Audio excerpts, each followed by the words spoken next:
Hi everyone, it's Sharon here, and I felt compelled today to speak on the subject of peace.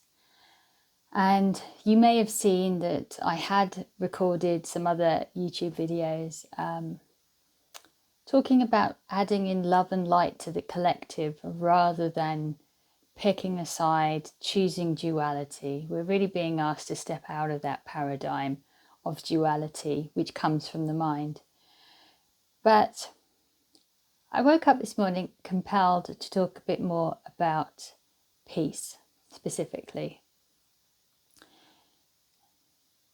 And I don't watch a lot of the news, but I have watched some of it. And, very beautifully, there are people protesting for a ceasefire.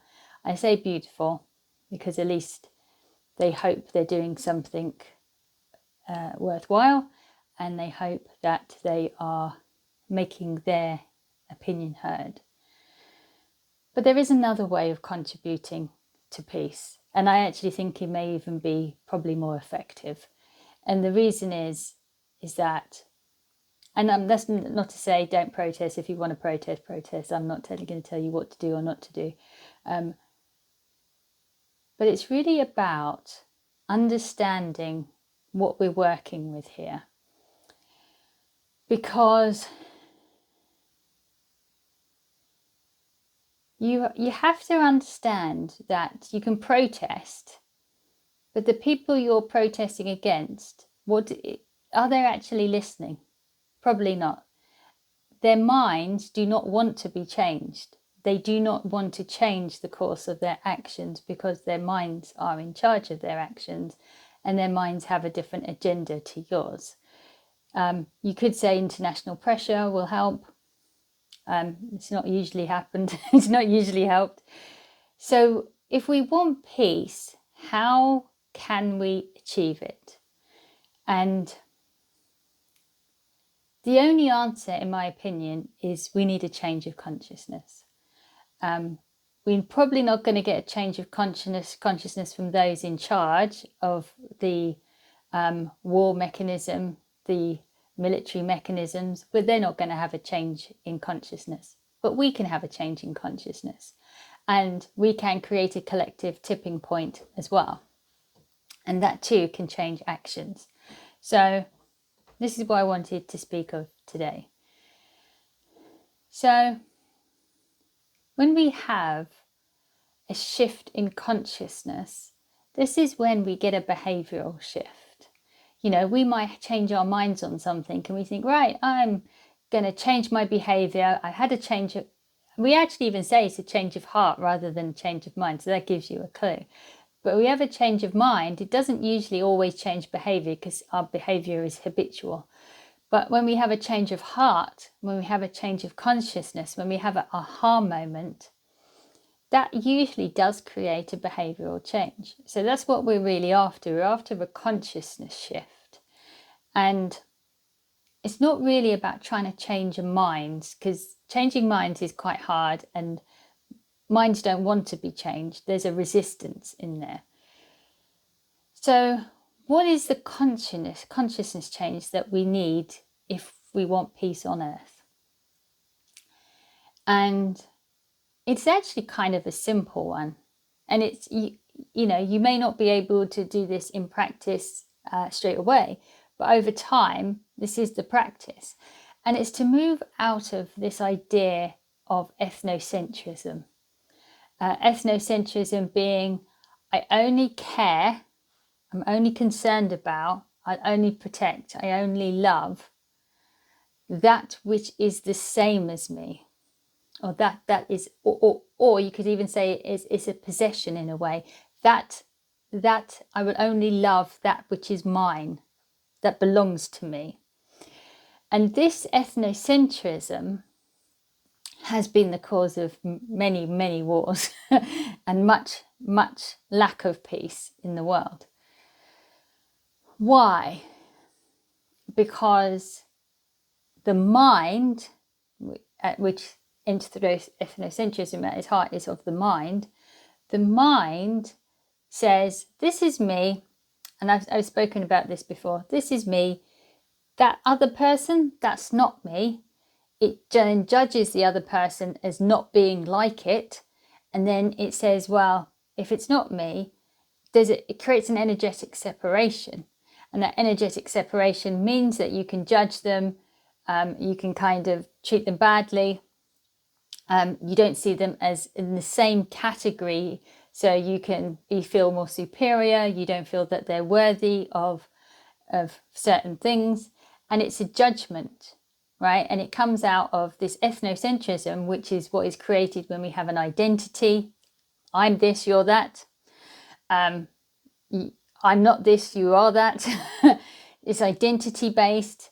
It is, there's a bit of safety in there. There's a fear that creates that identity as well. But it's basically the mind creating an idea, and it's just an idea, and it's a falsity of separation that allows it to say we are different, therefore I don't have to treat you the same. So the practice and the consciousness shift is to stop seeing everything in duality terms, in terms of us and other terms, instead of othering other people, and to widen, which is actually the truth of life. Love doesn't have a limit on it. Love is unconditional. It's only the human mind that puts a condition on it. Is to be able to expand our love out from those that we see only as our same. And this is a really important practice if we say we want peace on earth, right? Because we do have to learn to extend our love, which is we've put the conditions in, and we've said this belongs to me, therefore I value it more. If it doesn't belong to me, I don't value it. If it's not part of the same group, I don't value it. It's okay to not value it. It's acceptable to not value it. And so what we're really doing is we're expanding our ability to love. We're taking those conditions off love into a more unconditional way of love. So how do we do that? So for example, and this is one of the most common forms of ethnocentrism, I love my children, but I don't love yours, right? I love my family, but I don't love yours. I love my people in my religion, but I don't love yours. I love people in my community, but I couldn't care less what the other people in the other community are doing. I love my country, but I don't love yours. I love my race, but I don't love yours. I love my species, human, but I couldn't care less about the destruction of animals and plants and trees. So you can kind of see this possession, this identity that we create that limits us into who we love, who we care about, who we're willing to protect. And, sometimes you might allow one group in or another group in, but do you allow all groups in? This is the practice, to expand our love, take the conditions of love out. So instead of saying, I love my children and I would do anything for them, I love all children and I would do anything for them. I love my family. I love all families. I love my community, but I love all communities. I love my religion, but I love all religions. I love my country. I love all other countries too. I love my race. I love other races too. I love my species, but I love all of life. And that includes all species too. And so what we're doing is we are taking that possessive identity, belonging, and that limitation off love, and we're expanding it. Now, you can love all communities. It doesn't mean that you have to spend every hour helping all communities. This is an internal shift.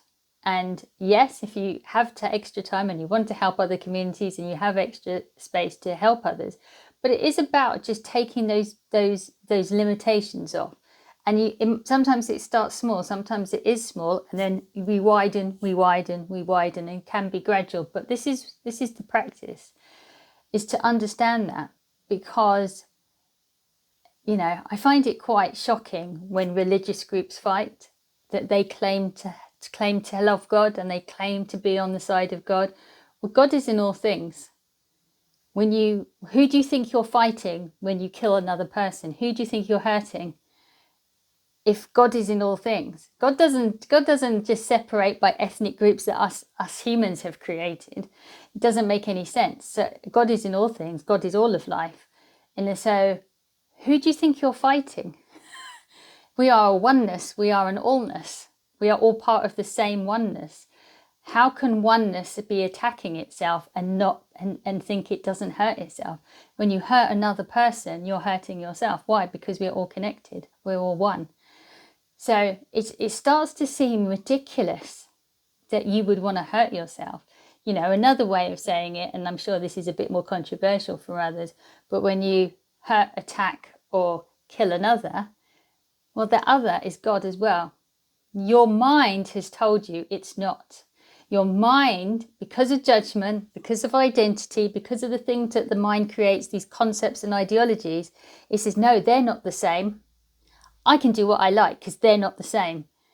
But that's just the trick the mind does so that it can behave badly. So it can get what it wants. So it can live by its own agenda that it sees as better. These are all judgments. But actually, the mind is obscuring the truth that we are all God. So when you attack, hurt, or kill, you are attacking God, because we are all God. And if there's only oneness, if we are all part of this one whole connected whole, you're attacking yourself. And this is where the consciousness shift becomes really, truly real, because the consciousness shift says, it is just ridiculous. It doesn't make any sense. It's nonsensical to hurt another because I'm hurting myself. Even if I can't see I'm hurting myself, even if I think I'm hurting another, I know on a deeper level I'm hurting myself. You can't actually hurt or kill God. It's not possible in that respect. But the intention is, and when you are destructive to other parts of life, you are trying to destroy a part of God that it has been created.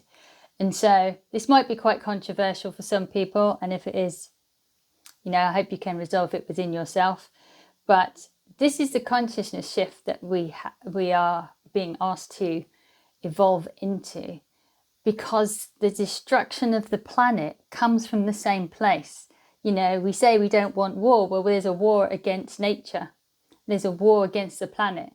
Why? Because we don't see ourselves as part of the same thing. We don't see humans as part of nature. We see ourselves as separate to nature. And therefore, judgment, we're not the same. Oh, we can utilize that. It's not a gift. It's not a gift from God. It is something that can be utilized for our benefit. Because we're superior, we get to use it. And so this way the mind creates the separation, the judgment and othering is the source of it. So this is why we are asking ourselves to expand out of this mindset, and it is a mindset, into a more loving, into a more expansive way of seeing the world. And even if we haven't experienced it fully, to believe that it's possible and believe that it's true and act accordingly. Act with reverence, act with respect, act with an understanding that, of course, there are cultural differences, but fundamentally, of course, there are physical differences between us and a tree and us and animals. Of course, there's a physical difference. There are differences, but we are still unified by the one true fact that we are all part of life and we are all connected and we all come from the same source. And therefore, it all demands our respect. It all demands our reverence. It all demands our love. And we have to raise up ourselves to that challenge in consciousness. So that's it. That's all I wanted to share today. I don't know if that's controversial to some people. Maybe it is. Maybe it's not. I hope it's not. But the universe wanted me to share it, and so that is what I have done.